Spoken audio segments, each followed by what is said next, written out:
Fleet Captain Aldrich walked the lower decks alone that night. It was something he did often, not because he had to but because he liked the quiet.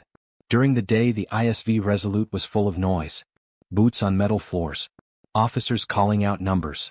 Machines humming and hissing. But late at night, when most of the crew was asleep, the ship felt different. Smaller. Calmer. Like a sleeping animal breathing slowly in the dark. Aldrich liked that feeling. He was a tall man, broad in the shoulders, with short brown hair that had just started going gray at the sides. He had served on warships for 22 years. He had seen battles, long stretches of empty space and everything in between. Not much surprised him anymore. He had learned over the years to stay calm. To think before he spoke. To not let fear make his decisions for him. That habit had saved his life more than once. He was walking past the lower storage corridor when the motion alert blinked on his wrist panel. A soft yellow light. Not red, so it wasn't a weapon or a pressure breach. Just movement. Something moving where nothing should be moving. Cargo Bay 7. Aldrich looked at the alert for a moment. He pressed the small button on his collar that connected to the night crew on the bridge. This is the captain. I've got a motion flag in Bay 7. I'll check it myself. Stay at your posts. A voice answered. Understood, Captain. Should we send a security team? No, Aldrich said. Not yet. He walked to Bay 7 alone. The cargo bay was large and mostly empty at this point in the patrol route.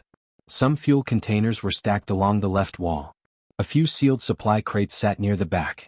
The lights were on their lowest setting, a dim blue-white glow that made everything look pale and cold. Aldrich stepped inside and looked around slowly. Nothing moved. He stood still and listened. Then he heard it. A sound. Very soft. Like something trying very hard not to breathe too loudly. It was coming from behind the supply crates in the back corner. Aldrich didn't reach for his sidearm. He didn't call for backup. He just walked forward, slowly, the way he always moved when he wasn't sure what he was about to find. Steady, calm, no sudden movements. He stepped around the last crate. And stopped. Tucked into the corner, pressed as flat and small as it could make itself, was a dragon. Aldrich had seen dragons in files before. Official reports mostly. Blurry long-range images taken by survey drones. He knew they existed out here in the far reaches of the Draconis expanse. He knew the Council classified them as dangerous and uncontrolled. He knew most captains, if they ever encountered one, were supposed to report it immediately and keep their distance. But nothing in those files had prepared him for this. The dragon was small, much smaller than he had expected. About the size of a large horse, maybe a little shorter. Its scales were a deep gray-green color, like old stone after rain. Its wings were folded tightly against its sides. One of them was bent at a wrong angle, and even in the low light Aldrich could see dried blood along the edge, dark and crusted. Its front left leg was held slightly off the ground. More injury there.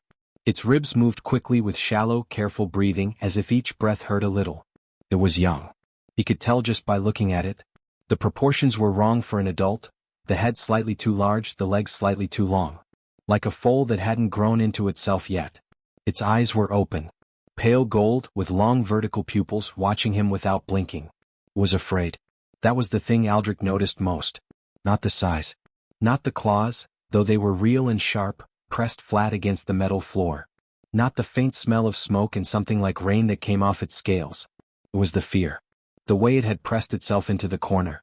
The way its whole body was tight and still, the way any creature goes still when it thinks that moving will only make things worse. Aldrich had seen that look before. Not on dragons. On people. Soldiers who had been in bad places too long. Refugees pulled out of broken ships. People who had learned, somewhere along the way, that the world was not safe and that strangers were not kind. He didn't say anything right away. He just stood there for a moment, looking at the dragon, letting it look back at him. Not moving. Not threatening. Just present. Then he reached slowly into the pocket of his jacket. He kept a ration pack there out of habit. A leftover from his earlier years when he used to skip meals during long shifts. He pulled it out, peeled back the top and looked at what was inside. Pressed protein mostly. Some dried grain. Not exciting. But it was food. He crouched down, getting lower, smaller, less intimidating. Then he set the open ration pack on the floor and slid it forward across the smooth metal. Not all the way to the dragon. Just halfway. Close enough to be an offer. Far enough to not feel like a trap. Then he waited. The dragon stared at the food. It didn't move. Aldrich stayed crouched. His knees were not happy about it. He was 44 years old and the ship's floor was cold metal, But he didn't stand up. He just waited. A full minute passed. Maybe more. Then very slowly the dragon stretched its neck forward. Its nostrils flared. It was smelling the food, checking it. Another long pause. Then, carefully, it reached out and took the ration pack between two careful claws and brought it close. It ate slowly. Deliberately. Like it was trying to be dignified about it even though it was clearly very hungry. Aldrich watched and said nothing. When the food was gone, the dragon set the empty pack down neatly on the floor. Then it looked back up at him. Those pale gold eyes, steady and unreadable, watching his face the way something watches when it is trying to understand. Then it spoke. The voice was low and rough, like gravel shifting, but the words were clear. Galactic Common, the shared language used across most of the known systems. Broken and careful, like someone who had learned it from a distance rather than from practice. Why, the dragon said slowly, are you not afraid of me? Aldrich looked at her for a moment. He thought about that question. He could have said many things. He could have said he was trained for this. He could have said the dragon was too small and too hurt to be a real threat right now. He could have said a lot of things that were practical and sensible. Instead, he said the thing that was simply true. Should I be? The dragon blinked. What? Slowly. It didn't answer. Aldrich straightened up slowly and looked at the injured wing and the lifted leg. He thought about the medical kit in the corridor outside. He thought about his crew asleep in their bunks 2 decks up. He thought about the council's standing orders, filed somewhere in the back of a database he had read once and never fully agreed with. Then he made a decision. He pressed his collar calm again. Nora. Pause. Then a sleepy voice. Captain? It's past midnight. I know. I need you in Bay 7. Bring the field medical kit, the full one, not the small case. And come quietly. Don't wake the others yet. Another pause. Is everything all right? Aldrich looked at the dragon in the corner. She was still watching him with those gold eyes, still pressed against the wall, still afraid, but something had shifted just slightly in the way she was holding herself. Not relaxed. Not trusting. But perhaps, just perhaps, a little less certain that the worst was about to happen. Everything is fine, Aldrich said. I just found someone who needs some help. He ended the call and looked back at the dragon. He didn't smile. He didn't want to show teeth. He wasn't sure how she'd read that. He just stayed steady. Present. Safe. I'm going to get someone to look at that wing, he said quietly. And that leg. You don't have to do anything. Just stay still. The dragon watched him. She didn't move. But she didn't press herself further into the corner either. And for now, Aldrich thought that was enough. Nora Penn was not a person who was easily surprised. She had been an engineer on warships for 14 years. She had fixed broken engines in the middle of battles. She had rewired power systems with her bare hands in zero gravity. She had once kept a ship running for 6 hours with nothing but a length of copper wire and a great deal of creative thinking. Very little shocked her anymore. But when she walked into Cargo Bay 7 that night, carrying the full medical kit and still half asleep, and saw a dragon sitting in the corner looking back at her with pale gold eyes, she stopped walking completely. She stood in the doorway for a long moment. Then she turned and looked at Aldrich. You said someone needed help, she said. She does, Aldrich said. Nora looked at the dragon again. Then back at Aldrich. Then at the dragon. Right, she said finally and walked in. That was the thing about Nora. She processed things quickly, filed them away and got on with the work. She crouched down near Saren, not too close, not too fast, and opened the medical kit on the floor. She worked slowly and carefully, the way she always worked when she was dealing with something she hadn't dealt with before. She checked the injured wing first. The membrane was torn along the outer edge. Not broken through to the bone, which was good. The front leg had a deep cut, already clotting but in need of proper cleaning. Saren watched Nora's hands the entire time. She flinched once when Nora cleaned the wing wound, a sharp pull of breath. But she didn't move away. She held still as if she had decided, somewhere in the last hour, that these two humans were not going to hurt her. She's young, Nora said quietly, not looking up from her work. Yes, Aldrich said. How did she get on the ship? I don't know yet. Nora wrapped a light bandage around the wing joint, not tight, just enough to protect it. She's malnourished. Been without proper food for a while. She paused. She understood you, didn't she? When you spoke. Yes, Aldrich said. She speaks Galactic Common. Nora nodded slowly as if filing that away too. She finished with the leg, closed the medical kit and stood up. She looked at Saren for a long moment. Saren looked back at her, those gold eyes moving carefully between Nora's face and her hands. Nora reached into her jacket pocket and pulled out a protein bar. She held it out flat on her palm. Saren stared at it. Then she leaned forward and took it. Carefully. Her breath was warm on Nora's hand. Nora looked at Aldrich. So what's the plan, Captain? That was the question Aldrich had been turning over in his mind since he first crouched down with the ration pack. He had made the first decision already: help her, don't report her, don't hand her over. That part had been easy. The second decision was harder, and he had been thinking about it while Nora worked. He looked around Cargo Bay 7. It was large. Mostly empty. Poorly used on most patrol routes anyway. Cold floors, dim lights, metal walls. Not comfortable for anyone. He looked at Saren. She had settled slightly, her bad wing folded as gently as she could manage, her gold eyes moving around the bay now with more curiosity and less fear. She was taking in the space. Measuring it, maybe. Aldrich made the second decision. The next morning he called Nora to his office. I want you to rebuild Bay 7, he said. Nora had a cup of coffee halfway to her mouth. She put it down. Rebuild it. Not the whole structure. The interior. I want the floor changed, something that holds heat. The lighting needs to be softer, warmer. She'll need a raised area, some kind of platform or ledge somewhere higher up that she can rest on. Dragons regulate temperature through the ground and they like height. I looked it up last night. Nora stared at him. You want me to redesign a military cargo bay into a dragon den? Yes. On a warship? Yes. Captain. I know what you're going to say, Nora. Do you? She picked her coffee back up. Because I'm not sure you do. You're going to say it's unusual. I was going to say it's completely mad, she said. But also, she paused, looking into her cup, I already have some ideas about the flooring. Aldrich almost smiled. Nora was not the only one he had to speak to, however. Lieutenant Gareth Shaw found out about the plan by mid-morning, and he came to Aldrich's office with the look of a man who had prepared a list of arguments and intended to use all of them. Gareth was a good officer. Experienced, precise, dependable. He ran ship operations the way a clock runs. Everything in its right place, everything on time. He was not a cruel man. But he believed, firmly, that a warship was a warship, and that every resource on it should serve a military purpose. Captain, he said, standing in front of the desk with his hands behind his back. I have to speak plainly. You always do, Aldrich said. We are on an active patrol route. We have a duty to this ship and this crew. Rebuilding a cargo bay, using engineering hours, materials, power rerouting, for a single animal that has no business being aboard a military vessel. She's not an animal, Aldrich said quietly. Gareth paused. Captain. She speaks Gareth. She understood everything I said last night. She answered me. Aldrich leaned back in his chair. She's injured, she's alone, and she is the most calm and controlled creature I have seen in a long time considering what she's been through. I don't know her full story yet, but I intend to find out.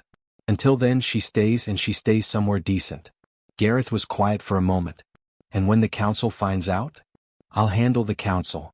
Gareth looked at him for a long moment. Then he gave a short nod, the nod of a man who disagreed but respected the decision, and left. The work on Bay 7 began that afternoon. Nora had drawn up a plan in the hours between their conversation and midday.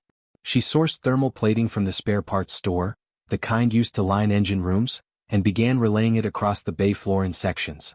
It would hold heat well. She adjusted the lighting panels to a warmer, lower tone. More amber than white. Softer on the eyes. The raised ledge was the challenge. There was nothing in the standard supply inventory that fit. Nora was sitting on the bay floor that evening, staring at her measurements and looking tired, when Corporal Ren Dale appeared in the doorway. Ren was young, 23, maybe 24. He worked in the weapons bay and was generally quiet, the kind of person who did his job well and didn't ask for attention. He had a set of wood-carving tools with him, which was unusual, and a length of composite board under one arm, which was more unusual. I heard you needed a ledge, he said. Nora looked at him. Where did you get composite board? Storage room on deck 4. It was listed as unused materials. He looked at the bay, measuring it with his eyes. I carve things sometimes. At night. I could build the ledge if you tell me the size you need. Nora told him the size. Ren nodded once, sat down on the floor of the bay and got to work. He came back every night that week after his shift and worked on the ledge in sections. He shaped the edges smooth so there were no sharp corners. He carved small grooves into the surface. He had read in one of the files Aldrich had quietly shared with the crew that dragons use textured surfaces to grip when resting. He didn't talk much while he worked. He just worked. The ship docked briefly at a joint station on the fourth day, a refueling stop shared by 3 different species. Aldrich had arranged for Saren to stay out of sight during the docking, but a group of Keth officials came aboard for a routine inspection, and one of them wandered too close to Bay 7. The door was open. The Keth official looked in and saw Saren. The reaction was immediate. The official stepped back sharply, his upper limbs pulling in close to his body, a gesture of disgust among his kind, not fear. He spoke quickly to his companion in his own language, and even without a full translation, the tone was perfectly clear. Cold. Contemptuous. The way someone speaks about something they consider beneath notice. Saren heard it. She was still and quiet, but her gold eyes tracked the official with a steady, careful gaze. She said nothing. Aldrich stepped between them calmly and closed the bay door. Later that evening, Nora brought Saren an extra meal, more than the standard ration because she was still too thin. Ren came by after his shift and sat on the floor near the half-built ledge, working quietly. He didn't try to talk to Saren. He just worked and she watched him work, and after a while she shifted closer, just slightly, the way a cautious creature moves when it has decided something is probably safe. Ren noticed. He didn't react. He just kept carving, steady and quiet. Nora noticed too from across the bay. She didn't say anything either. But she made a note of it, and later that night she wrote 3 lines in her personal log. The aliens looked at her like she was a problem. The crew looked at her like she was a person. I think that says everything that needs to be said.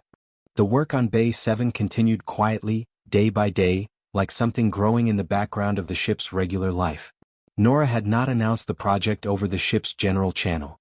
She had not put up a sign-up sheet or made any kind of official request for volunteers. She had simply started working, and Ren had simply shown up, and after that, other people had simply begun to appear. It started small. On the second day, 2 crew members from the engine room came by during their lunch break. They said nothing about why they were there. They just looked at what Nora was doing with the thermal floor plating, and then one of them picked up a second set of fitting tools and started helping without being asked. The other one held the panels in place while Nora sealed the edges. They worked for 40 minutes, ate their lunch standing up and went back to their posts. On the third day, a medic named Edith stopped by after her shift. She had done some reading on dragon biology. She showed Nora a page of notes she had written by hand, and she had a question about the temperature range the floor needed to hold. They talked it over for 20 minutes. Edith came back the next evening with a small thermal sensor she had recalibrated from a spare medical unit, which she fixed into the floor near the back corner where Saren slept. It would keep that section of the floor 5 degrees warmer than the rest. She didn't make a fuss about it. She just installed it and left. The lighting panels were next. Nora had switched them to a warmer tone already, but the overhead lights were still too sharp, too bright, too much like the rest of the ship. A young technician named Pip, officially his name was Philip, but no one called him that, spent an entire afternoon rewiring the panel connections. He replaced the standard white light strips with bioluminescent panels, the kind used in the ship's medical observation rooms. They gave off a soft, low amber glow, steady and warm, like firelight without the flicker. When he switched them on for the first time and the bay filled with that quiet golden light, everyone in the room went still for a moment. It looked, suddenly, like somewhere you would actually want to be. Saren was in the corner when Pip turned the lights on. She had been watching the work all afternoon with her usual careful silence. But when the new light came on, something shifted in her expression. Her eyes moved slowly around the room, taking in the color, the warmth of it. Her tail moved, a slow sweeping arc across the floor back and forth like something loosening. Nora watched her. "Do you like it?" she asked. Saren looked at her. "Like cave," she said. "Old cave. Safe." Nora nodded and wrote something in her notebook. Ren meanwhile was still working on the ledge. He had started with measurements and a plan, but the more he worked on it the more careful he became. He was not building a shelf. He was building something for a specific creature who would use it every day, and he wanted it to be right. He studied the notes Aldrich had shared with the crew about dragon anatomy and behavior. He learned that dragons preferred surfaces they could grip, that they liked to rest with their chest slightly elevated, that they often slept with their head facing the room rather than the wall, watching even in sleep out of old instinct. So he adjusted the design. He shaped the front edge of the ledge with a slight upward curve, like a natural rock lip. He carved the grip grooves deeper than he had originally planned, running them in parallel lines across the full surface. He rounded every corner twice, once with the main blade, once with a finer tool, until there was nothing sharp anywhere. He worked on it every night after his shift, sitting on the bay floor with his carving tools and a small work light, quiet and focused. Saren always knew when Ren arrived. She would lift her head from wherever she was resting and watch him settle in. She never moved closer right away. She would watch him for a while first, her gold eyes tracking his hands as he worked, and then slowly over the course of the evening she would shift, a little closer then a little more, until she was near enough that Ren could have reached out and touched her if he had wanted to. He never did unless she moved toward him first. On the fifth evening Ren set down one of his carving tools to pick up a measuring line, and the tool rolled off the edge of the composite board and clattered onto the metal floor. He reached for it, but before his hand got there, something else got there first. Saren's head came down, smooth and quiet, and she picked the tool up carefully between two claws. She held it out toward Ren, steady, waiting. Ren looked at the tool in her claws. Then at her face. He reached over and took it gently from her.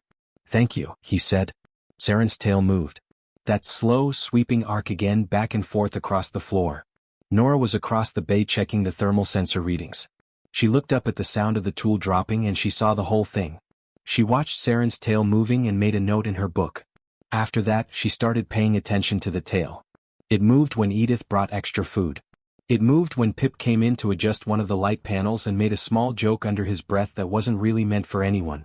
It moved when the whole crew was in the bay together and the noise level was low and comfortable and no one was looking at Saren like a problem to be solved. Nora brought it up with Aldrich one morning over coffee. "Her tail?" Nora said. "The slow sweep. I think it's her version of a smile." Aldrich thought about it. "How sure are you?" "Pretty sure. It only happens when something good happens. When someone is kind to her or when the room feels settled." She paused. "It's subtle. You have to watch for it." Aldrich nodded slowly. He had noticed it too, though he hadn't had the word for it until now. By the end of the second week, Bay 7 was almost unrecognizable. The floor was warm underfoot, the thermal plating holding a steady comfortable heat through the metal. The light was soft and golden, day and night. Ren's ledge was mounted along the left wall, solid and smooth, wide enough for Saren to stretch out fully.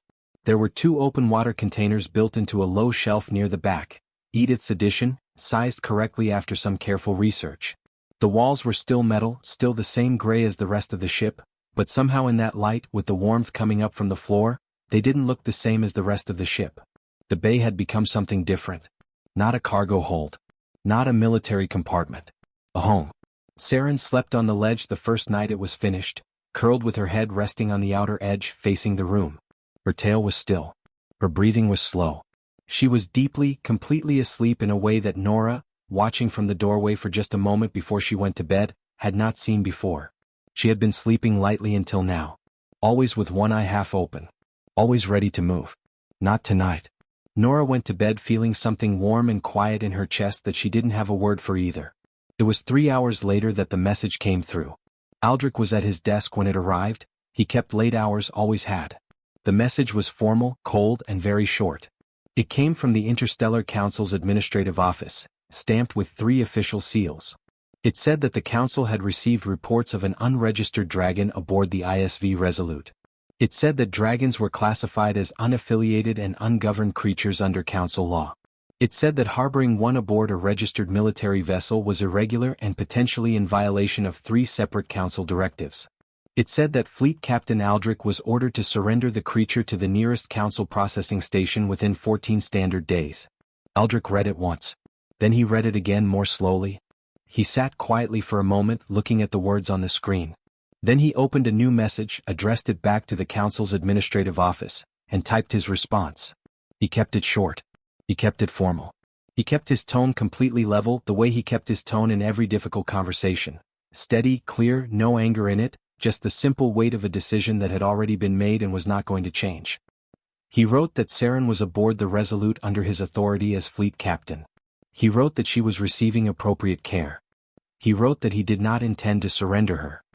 He wrote that if the Council wished to discuss the matter further, they were welcome to open a formal channel. He signed it, sealed it, and sent it. Then he turned off his desk light, walked down to the lower decks, and looked in through the open door of Bay 7. The golden light was low and warm. Saren was asleep on her ledge, breathing slowly, her tail resting in a gentle curve across the surface beside her. Aldrich stood there for a moment. Then he went to bed. The Council's formal hearing was scheduled for the following morning. It came through as a live transmission request, not a recorded message, not a written directive, but an actual real-time call with 3 council representatives sitting on the other end, waiting to speak directly to Aldrich. That meant they were serious. That meant they wanted to look at him when they talked, wanted to see his face, wanted to apply the kind of pressure that words on a screen couldn't quite deliver. Aldrich received the request the night before, read it, and went to sleep. In the morning he put on his formal captain's jacket, the dark one with the fleet insignia on the collar, and sat down at the transmission desk in his office. He poured himself a cup of coffee. He set it to the side where it would stay warm. Then he opened the channel. 3 faces appeared on the screen. The one in the center was a Velhari, tall, pale, with the flat wide eyes of his species, dressed in the layered gray of a senior council administrator. His name was listed at the bottom of the screen as Director Orem. He was the one who spoke first. "Fleet Captain Aldrich," he said. His galactic command was precise and cold. "You received our directive." "I did," Aldrich said. "And yet the creature remains aboard your vessel." "She does," Aldrich said. Director Orem looked at him for a moment. "Captain, I will be direct.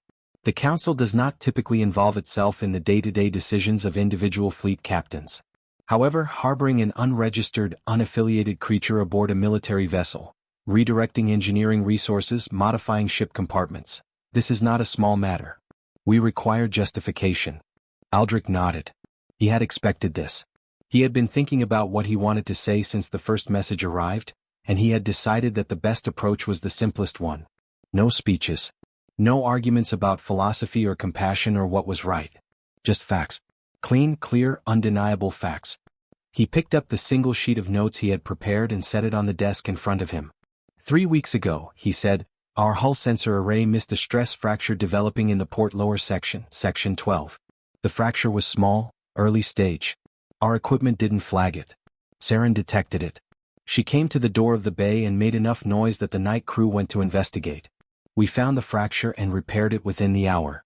If it had gone another 48 hours undetected, we would have had a full breach in that section during our next high-speed transit. He paused and let that sit for a moment. Director Orem said nothing. 2 weeks ago, Aldrich continued, we encountered an ion field on the edge of the Draconis expanse. It was not on our charts. Our navigation instruments gave us a safe corridor, but Saren, who was being allowed supervised time in the observation bay, moved to the window and became very still. She indicated, through gesture and a few words, that the corridor our instruments showed was wrong. That there was a stronger concentration of charged particles in that path that our sensors were not picking up. We adjusted course. The original corridor, as confirmed by a probe we sent through afterward, would have disabled our primary drive systems. He looked at the screen. She navigated us through the correct path. From memory and from a sensitivity to magnetic fields that our instruments do not have. We came through without damage. Director Orem's expression had not changed, but he had gone very still. The representative on the left, a human woman which surprised Aldrich slightly, leaned forward. Captain, these are notable incidents. But they are incidental. They do not establish. Last week, Aldrich said calmly, our chief navigator lost our updated star map data in a system corruption event. We had backups but they were 2 months old. Saren had been shown the updated maps once, 4 days earlier, through the observation window as part of her time outside the bay. She was not asked to study them. She was not told to memorize them. He paused. When we explained the situation to her, she described the updated route in full. Every waypoint, every hazard marker, every updated transit corridor. My navigator checked her against the corrupted files we were able to partially recover. She was correct on every point. Silence on the other end.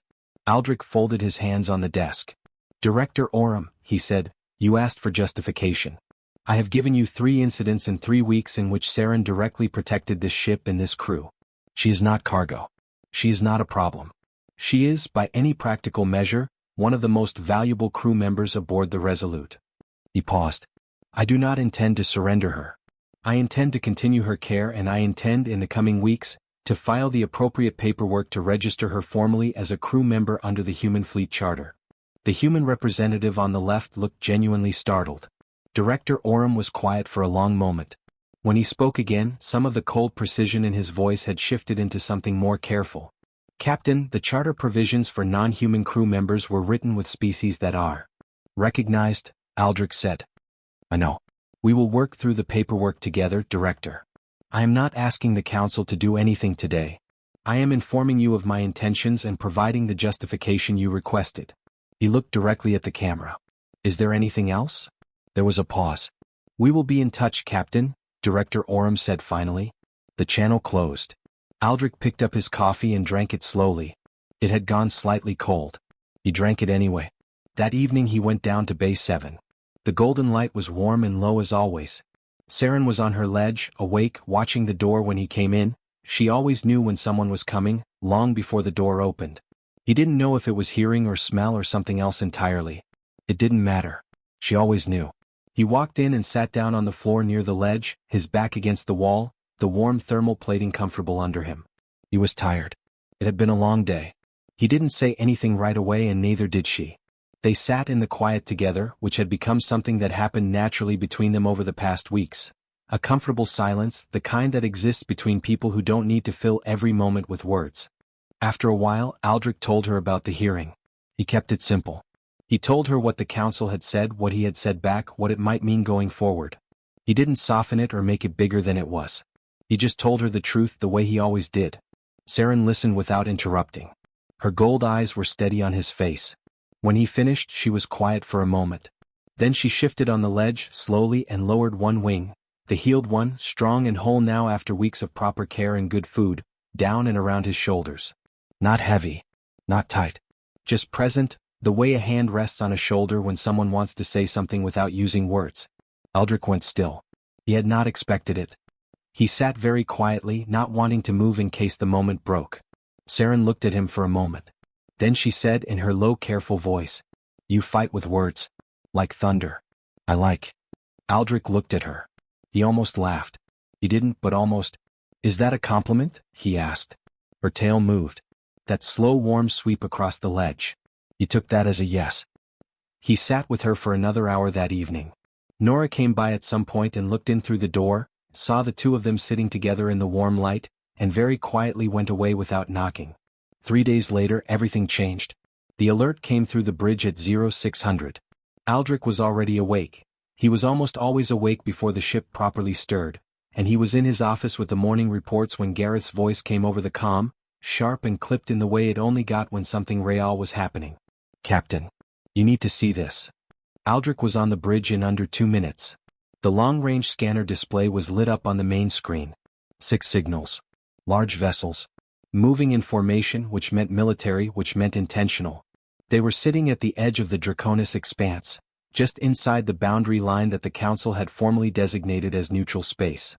Keth warships. When did they appear? Aldrich asked. 40 minutes ago, Gareth said. They jumped in quiet, suppressed entry signatures. We only picked them up when they powered their forward arrays. Aldrich studied the display. 6 ships was not a patrol. 6 ships in formation with powered weapons arrays was a statement. Orders from command? He asked. Just came in, Gareth said. He handed Aldrich the printed directive. We're ordered to move to intercept. Hold the boundary. Await further instruction. Aldrich read it. Then he nodded. Get us moving, he said. Battle readiness in 2 hours. He went down to Bay 7 before he went back to the bridge.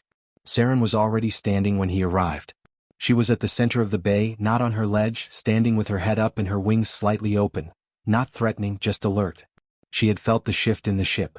The change in engine tone, the subtle vibration of systems powering up. She looked at Aldrich when he came in. He looked back at her. He started to speak, to explain, to tell her to stay, to say that it would be all right, that she was safe in the bay, but before he got a single word out, Saren drew herself up straight and said, in a voice that was quiet and completely certain, I fly with you. Aldrich stopped.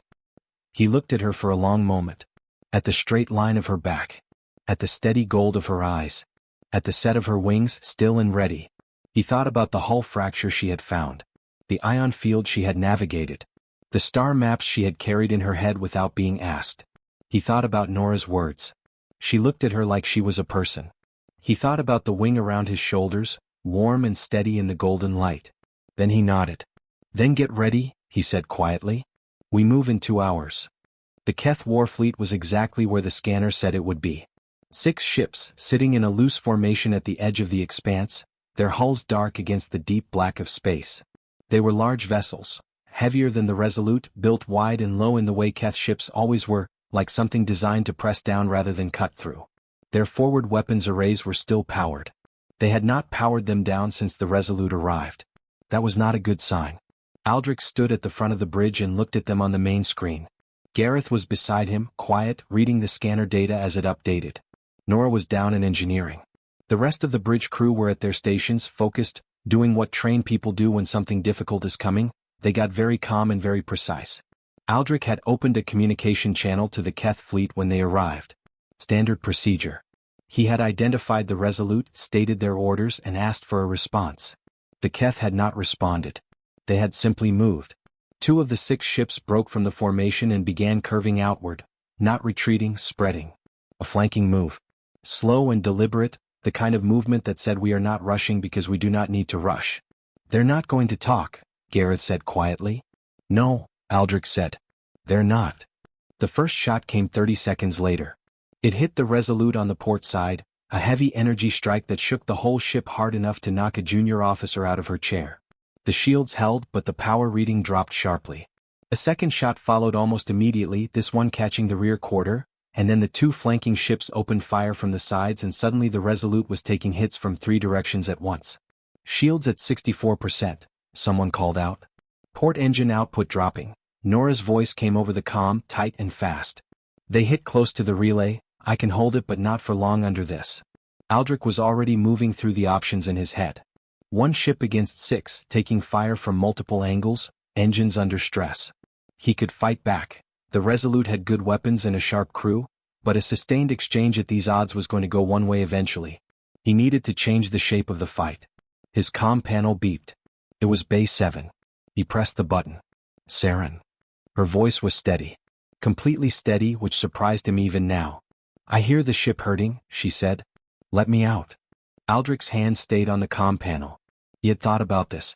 In the 2 hours before the battle he had thought about it carefully, the same way he thought about every decision, turning it over, looking at it from every angle. He had not made a plan that included Saren going outside. She was healed, yes. She was strong now, yes. But open space was not a bay. It was not a warm room with thermal floors and golden light. It was vacuum and radiation and the kind of cold that had no bottom to it. Another hit. The lights on the bridge flickered. Shields at 51%, Gareth said. His voice was still level but there was an edge under it now. Aldrich pressed the comm. Saren. Open space is. I know space, she said. Simply. Without argument. I know it better than this ship. Let me out, Captain. I will not break. He thought about the ion field. The way she had gone still at the window and known, with senses the ship's instruments didn't have, exactly where the danger was and exactly where it wasn't. He thought about the star maps in her head. He thought about what she was, underneath all the months of warm floors and soft light, what she had been before she was injured and alone and frightened in a cargo bay. Something old. Something that had evolved in the hardest places in the galaxy. Gareth, Aldrich said. Open the port external airlock. Bay level access. Gareth turned and looked at him. Open it, Aldrich said. Gareth turned back and opened it. On the screen, a few seconds later, Aldrich watched the small external camera feed from the port side of the ship. Saren came out. She came out slowly at first, the way anything moves when it is stepping from one world into another. Her front claws found the outer hull of the ship and held it, her body still half inside the airlock. Then she stopped. She stayed there for a moment, completely still, her scales catching the faint light of distant stars. Then she let go. And everything changed. In open space, Saren was not the same creature she was inside the ship. Inside she was careful. Contained. She moved slowly, always aware of walls and ceilings and the fragile things around her. She had learned quickly, in those first weeks, how to exist in a human space without breaking it. Out here there were no walls. No ceilings. Nothing to be careful of. She opened her wings. In atmosphere, wings are for catching air. In space, in vacuum, they should do nothing at all. That was what physics said, and physics was usually right. But dragon wings were not just membranes. They were lined with something that the cruise science officer had tried to explain once using words like magnetoreceptive tissue and charged particle interaction, and most people had stopped following after the third sentence. What it meant in practice was simpler. In the void, where charged particles moved freely and magnetic fields ran in long invisible rivers between stars, dragon wings had something to push against after all. Saren moved like something that had been waiting its whole life to do this. She was fast. Not the straight-line speed of a missile or a fighter craft, but something more like water moving, flowing, shifting direction without losing speed, reading the space around her and moving through it the way something moves when it belongs there. The Keth ships tracked her on their systems, she could tell because their weapons began to turn, but she was already somewhere else by the time they did. She did not attack the weapons arrays directly. She went for propulsion first. The nearest Keth ship had its drive ports exposed on the lower hull, standard Keth design, functional but open. Saren came in from below, from the angle their cameras covered worst, and hit the drive port housing with her rear claws in a single precise strike. Not a slash. Not an explosion. A specific, targeted impact to the structural joint where the port connected to the main housing. It buckled. The drive went offline. The ship drifted. She was already moving to the second ship.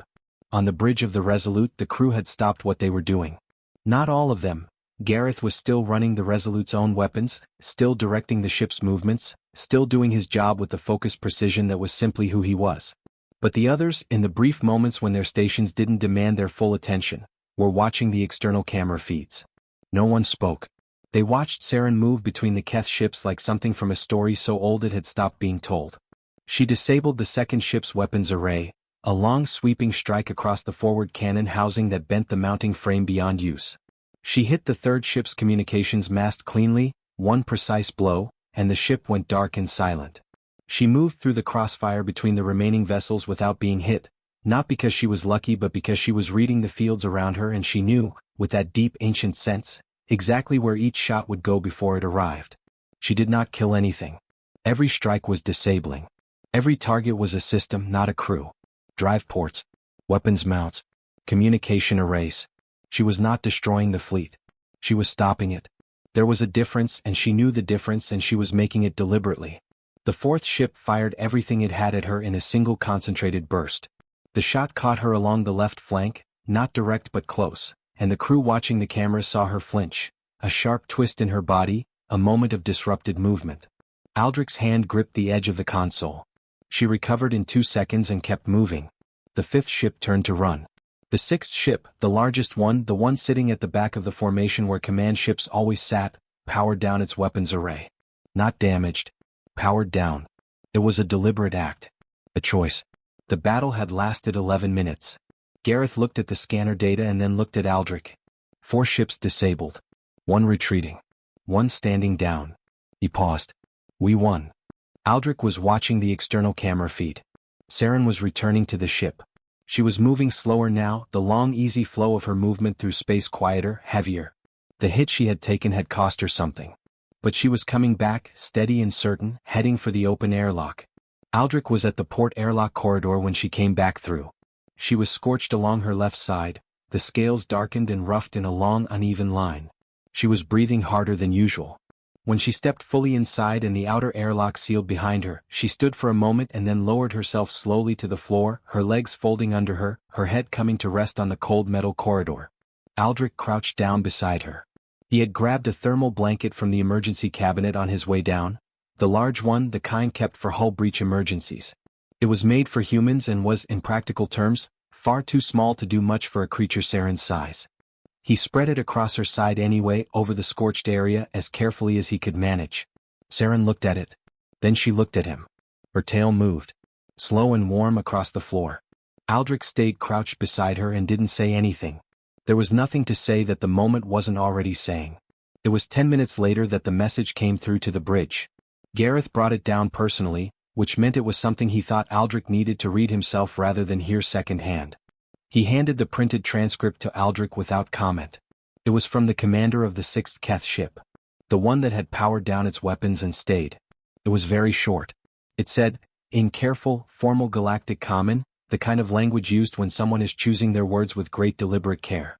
What are you that a dragon calls you friend? Aldrich read it twice. Then he folded the paper carefully and put it in his jacket pocket, and went back to sitting beside Saren in the warm quiet of the corridor. He would answer it. Later. When he had found the right words. For now this was enough. The Council's second message arrived 4 days after the battle. It was shorter than the first one. Much shorter. 1 paragraph, 3 sentences, no formal hearing request attached to it this time. Director Orm's name was at the bottom, the same 3 official seals pressed across the header, but the tone was different. The cold precision was still there. Council administrators did not know how to write without it, but underneath it, if you read carefully, something had shifted. It said that the Council had reviewed the incident report filed by the Resolute following the engagement at the Draconis Expanse boundary. It said that given the circumstances and the outcome, the Council was suspending its previous directive regarding the unaffiliated creature aboard the vessel pending further review. It said that Fleet Captain Aldrich should continue to file regular status reports. That was all. No deadline. No surrender order. No 14 days. Just suspend it. Quietly. Without ceremony, without acknowledgement that they had been wrong, without any of the words that would have made it a real admission. The Council was very good at that. Stepping back from things without ever quite saying that they had stepped back. Aldrich read the message at his desk with his morning coffee. He read it once, set it down and drank his coffee. Then he filed it in the correct administrative folder, marked it as received, and opened a new document on his desk terminal. He had been thinking about the paperwork for weeks. He had looked up the human fleet charter provisions late at night, reading through sections that had clearly been written a long time ago by people who had not imagined the specific situation he was now in. The language was old and careful and built around species that the charter writers had known. Species with governments, representatives, formal agreements. Saren had none of those things. She was the last of her clutch. There was no one to sign on her behalf, no embassy to consult, no existing framework that fit cleanly. So Aldrich had decided to build the framework himself. He had spent 3 evenings in the past week writing a formal proposal, not just a registration form but a proper document. He wrote about Saren's contributions to the ship. He wrote about the hull fracture, the ion field, the star maps. He wrote about the battle. He attached Gareth's official after-action report, which described Saren's actions in the careful measured language of a military document but which was, underneath the formal phrasing, a remarkable account of what she had done. He attached Nora's engineering logs. He attached Edith's medical notes, which documented Saren's recovery and included, in the careful language of a medical professional, an assessment of her cognitive and communicative abilities that left no room for the word animal. He wrote a covering letter to the Fleet Charter Office. He kept it short. He stated that he was filing for formal crew registration for one crew member, named Saren, species Dragon, currently serving aboard the ISV Resolute. He stated that all supporting documentation was attached. He stated that he was available to answer questions. He signed it, sealed it, and sent it before he could find a reason not to. Then he went down to Bay 7. Saren's side was healing well. Edith had been checking it every morning, applying a regenerative compound to the scorched scales and monitoring the tissue underneath. The darkness was fading, new scale growth coming in underneath in a slightly brighter shade than the old, not quite matching yet, Edith said, but it would settle over time. Saren bore the daily checks with patience, sitting still while Edith worked, occasionally looking down at her own side with an expression that was either curiosity or mild annoyance. Edith suspected it was both. She was eating well. More than well, the crew had, without any official agreement, simply begun bringing her things. Not just the standard rations that Nora had organized from the supply inventory but extras. Ren brought dried protein strips from his own supply because he had read that dragons needed high amounts of it for scale repair. Pip brought her water from the filtered supply on Deck 3 because he had decided, for reasons he couldn't fully explain, that she deserved the better water. Edith brought vitamin supplements crushed into a paste and mixed with something that smelled like the mineral compound in the thermal floor, which Saren seemed to find appealing in a way that baffled everyone except Edith, who had done enough research to understand why. The bay was warm and golden as always. The ledge was undamaged. Saren had been careful with it even before the battle, treating it with a deliberate gentleness that Ren had noticed and never commented on but clearly appreciated. The water shelves were full. The thermal plating hummed its steady quiet hum under the floor. It looked, as it always looked now, like somewhere that belonged to someone. Aldrich sat down on the floor near the ledge that evening. His back against the wall, his legs stretched out, the warmth of the thermal plating comfortable through the fabric of his uniform trousers. He was tired. Not the sharp tired of a difficult day but the deeper, heavier tired that came after weeks of sustained tension finally beginning to ease. The kind of tired that meant things were, for now, all right. Saren was on her ledge. She had been resting when he came in but she lifted her head when the door opened, as she always did, and watched him settle onto the floor. Her gold eyes were soft in the amber light. Her breathing was slow. Aldrich told her about the paperwork. He explained it simply, the way he always explained things to her, Not talking down, not overcomplicating, just the plain shape of it. The council had suspended their demand. He had filed the registration documents. It would take time to go through the right offices and come back with an official answer, but the direction of it was clear. He told her what the document said. He told her what the covering letter said. He told her what her name looked like, written down in the official font of a fleet charter registration form, next to the word crew. Saren listened to all of it without moving. When he finished, the bay was quiet for a while. Aldrich leaned his head back against the wall and looked up at the ceiling. The bioluminescent panels cast their soft light evenly across everything warm and still. Somewhere deep in the ship the engines made their low constant sound, a sound that Aldrich had slept through for so many years it had become indistinguishable from silence.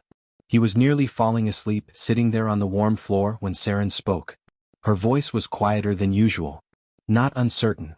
Saren was rarely uncertain when she spoke, she chose her words too carefully for that, but smaller somehow. As if the question she was about to ask was something she had been carrying for a long time and was only now setting down. "Captain," she said. Aldrich said, not moving. Pause. "When the war ends," she said slowly, "you stay. Or you leave." Aldrich opened his eyes. He looked up at the ceiling for a moment. Then he turned his head and looked at her. She was watching him from the ledge, her head resting on her folded front legs, her gold eyes steady and direct in the way they always were.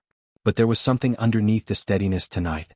Something that had been there, he realized, for a long time, maybe since the very beginning, since the first night in the cargo bay when she had pressed herself into the corner and eaten a ration pack from the floor and tried to understand why a human was not afraid of her.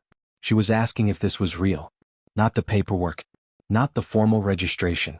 Not the warm floor and the golden light and the ledge that Wren had carved by hand. All of that was real and she knew it was real. She was asking about something that paperwork couldn't confirm and official documents couldn't promise. She was asking about him. Whether he would still be here when the reasons to be here were gone.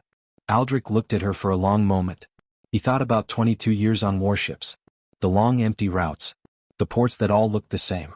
The way he had always been comfortable with solitude, had preferred it even, had never minded the particular loneliness of command because he had never quite had anything that made him mind it. He thought about a ration pack sliding across a cold metal floor. He thought about a wing warm and steady around his shoulders. He said, simply and without hesitation, "I stay." Saren held his gaze for a moment. Then her tail moved. Long and slow and warm across the surface of the ledge, back and forth, back and forth. She put her head back down on her legs and closed her eyes. Aldrich leaned his head back against the wall. He sat with her until she was fully asleep, which didn't take long. Her breathing slowed and deepened, and the small tension that was always somewhere in her body, even at rest, released itself gradually until she was completely still. The golden light lay across her scales like something gentle. The warm floor hummed beneath Aldrich's hands. He sat there for a long time after that. Not thinking about anything in particular. Just present. It was Nora who eventually came to find him, late in the evening, when he hadn't appeared for the night briefing and Gareth had sent her to check because he didn't want to go himself and disturb whatever was happening down there. She came to the bay door and looked in and saw Aldrich on the floor, back against the wall, and Saren on her ledge asleep in the amber light, and the whole room quiet and warm. She stood in the doorway for a moment. Then she went back upstairs and told Gareth that the captain was fine and would be up shortly, and she sat down at her own desk and opened her personal log, which she had been keeping since the first night she walked into a cargo bay and found a dragon looking back at her. She wrote the last entry. She wrote, the words coming easily, the way they come when something has been true for a long time and you are only now writing it down, that people had been asking, in the weeks since the battle, what made Aldrich different from other captains. What it was in him that had made him stop and crouch down, and slide a ration pack across the floor instead of reaching for his comm panel. She had been thinking about that question for a while and she had finally found the answer. It was not bravery, she wrote. It was not strategy or calculation or some special quality that only certain people were born with. It was simpler than that. He looked at something the galaxy called dangerous, she wrote, and he saw someone who was scared and alone and far from home. And he built her a home anyway. She paused, her hands resting on the desk. Then she wrote the last line. That is the most human thing I have ever seen. She closed the log. Somewhere below her, in a warm golden room that smelled like heated stone and something like starlight, a dragon slept. Safe and full and home. The engines turned. The stars moved past the dark windows. The ISV Resolute continued on its way through the deep, carrying its crew, all of its crew, forward into whatever came next.